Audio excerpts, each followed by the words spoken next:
अहरा के राष्ट्रीय अध्यक्ष डॉक्टर दुआ का अभिनंदन, नमस्कार।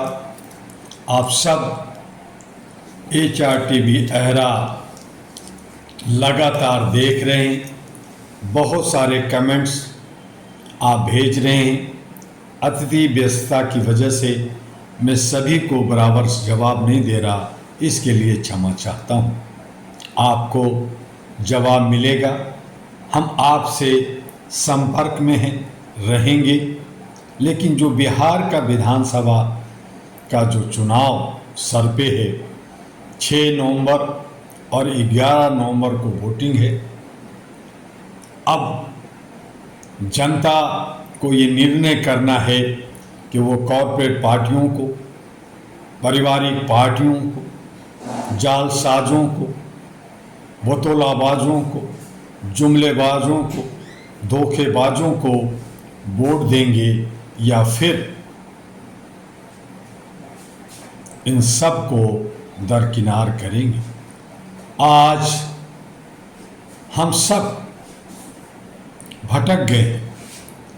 बाबूजी और बड़ा साहब, लाट साहब, इन सब को हम साथ दे रहे हैं।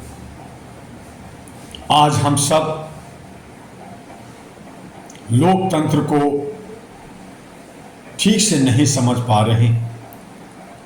78 साल आज़ादी का जश्न मनाते हुए हो गया, लेकिन हम ये नहीं समझ पा रहे हैं कि जनता जनार्दन है, जनता मालिक इस लोकतंत्र का है, या सेवक सेवादार चौकीदार है, या वो जो नौकरशाह हैं, या वो जो न्यायपालिका पे बैठे हैं, या वो जो सिक्योरिटी में, या वो जो हमारे ऊपर जो है जोर लगा रखा है, हमें पकड़ रखा है। मीडिया जो चंद पैसों के लिए काम कर रही है, उसका दायित्व क्या है? उसे दशा दिशा देने की जगह लोगों को दिग्भ्रमित करना, खुद को बेच देना। क्या ये जयचंद नहीं? क्या ये भेड़ चाल नहीं? क्या ये पेड मीडिया, गोदी मीडिया नहीं? फिर ये सब पर देशद्रोह, राष्ट्रद्रोह का केस क्यों नहीं? न्यायपालिका अगर न्याय करती है तो समानता के साथ क्या न्याय मिल रहा है? क्या गरीबों को न्याय मिल रहा है? अमीरों का न्याय अलग है, उनकी व्यवस्था अलग है। वो कुछ भी करें, कितना भी खर्च करें, आय से अधिक आप ना खर्च कर सकते हैं, ना रख सकते हैं। इसके लिए कानून है। इसके लिए income tax, CBI, raw, vigilance और बहुत सारे अथॉरिटी हैं जो हमारे ऊपर अंकुश लगाता है। लेकिन ये सारे के सारे अथॉरिटी गरीबों को सताना, गरीबों को दबाना, गरीबों को मारना, गरीबों को परेशान करना, गरीबों से हिसाब मांगना, क्या ये सब समानतियों से हिसाब मांगते हैं? क्या ये सब बड़े पार्टियों से हिसाब मांगते हैं? क्या ये सब पारिवारिक पार्टियों से हिसाब मांगते हैं?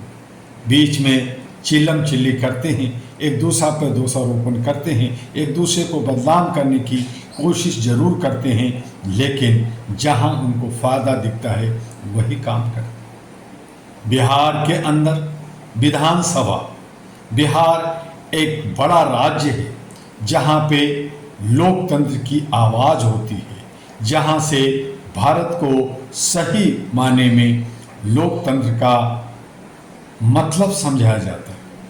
आज वो बिहार पंगु हो गया है, आज वो बिहार दिग्भ्रमित हो गया है। आज उस बिहार की 38% आबादी को और 18% आबादी को दरकिनार कर दिया गया है, उनको दरी बिछाने में लगा दिया गया है, उनको खून खराबा आपस में लड़ने के लिए, आवाज़ देने के लिए बाबूजी, लाट साहब सर और गुलामी करने के लिए अलग कर दिया गया। मात्र 2 से 3% लोग जो आबादी में अपना वर्चस्व रखते हैं, वही लोग चतुराई से, चालाकी से, अपने केमिस्ट्री से वो लोगों को उलझाते हैं, फंसाते हैं, लुभाते हैं और राज कर रहे हैं। पहले भी जंगल राज था। आज ये सब के लोग कह रहे हैं कि अब बिहारी गाली नहीं है, सम्मान बन गया है। यही सम्मान बना है कि आप 38% को, 18% को, बहुसंख्यक को आप गाली दे रहे हैं, उनको दबा रखा है, उत्पीड़ित कर रखा है, शोषित कर रखा है और कहते हैं कि सबका साथ, सबका विकास, हम सामाजिक भागीदारी, हिस्सेदारी की बात करते हैं। बिहार एक बदलाव का राज्य है। आज सारे के सारे अल्पसंख्यक, अब सारे के सारे अति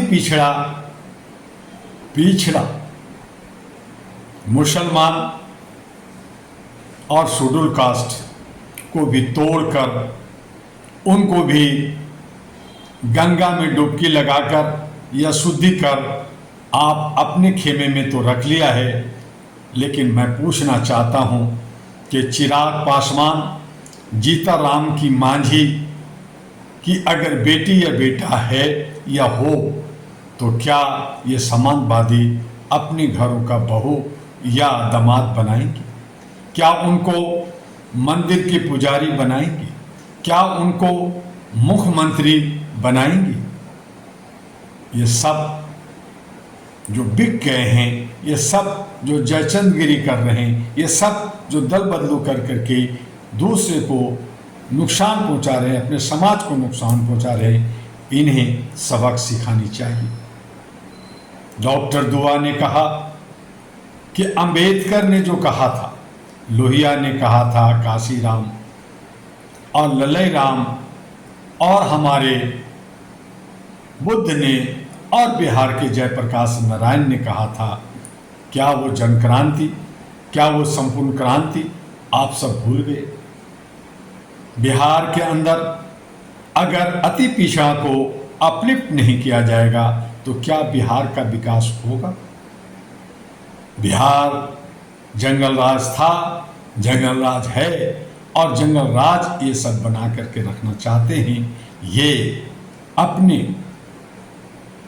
हेकड़ी में 2 से 3% लोग राज करना चाहते हैं और इसीलिए सामंतवादी, दबंगगिरी, गुंडे और बदमाशों को टिकट दिया है, जो चाहे या ना चाहे 20-22%, 25% लेकर करके ये सत्ता में आ जाएंगे। 80% विरोध में होंगे, फिर भी जनता को कहेंगे हम विजय हुए और तुम हार गए। 80% हारेगा, 20% जीतेगा। यही समीकरण इस वक्त बिहार में चल रहा है। यानी 2 से 3% वाले लोग अपनी चतुराई के साथ सरकार बनाएगी और 38%, 18% झंडा उठाएगी, दरी बिछाएगी, जय हो करेगी, पत्तल उठाएगी और इनका जो है पिछवाड़ा साफ करेगी।